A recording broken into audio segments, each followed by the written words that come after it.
This is Fred Barstein with 401k TV and my weekly blog. And today we're going to talk about why we think that MAPs, or multiple employee plans, will dominate the small market, plans under 10 million in the next 3 to 5 years. The reality is that providing retirement benefits or retirement plans at work is good for everyone. Companies want to do it. It's good for recruiting. It's good for retention. Employees really expect it, and the defined contribution industry, 401k and 403b, has done a really good job.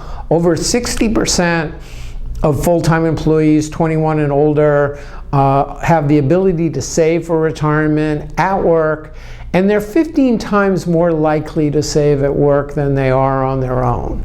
But according to a Pew Research study recently with small companies, some that have a retirement plan, some that don't, those that don't are saying that the costs and the work are really stopping them. We've also seen that there's a liability issue. Everybody's afraid of the F word, the fiduciary word, especially with the DOL regulations and the litigation.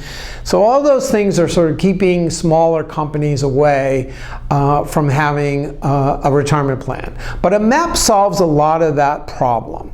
So what is a MAP? We had at a recent TPSU program the Bottlers Association for a major soft drink company, and 28 of those bottlers joined in that association's MAP. Altogether, they had about 6,000 employees. They had incredible buying power.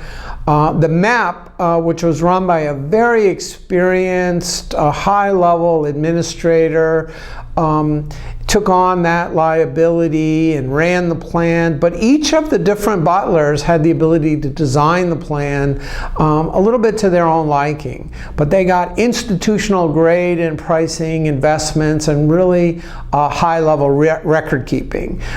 So that is what is the benefit of a MAP, and it really works well. In fact, that's why almost 30 states right now are developing these what are called state auto IRA programs, which is really nothing more than a large MAP that small and any size companies can join. It's payroll deducted under guidance from the DOL.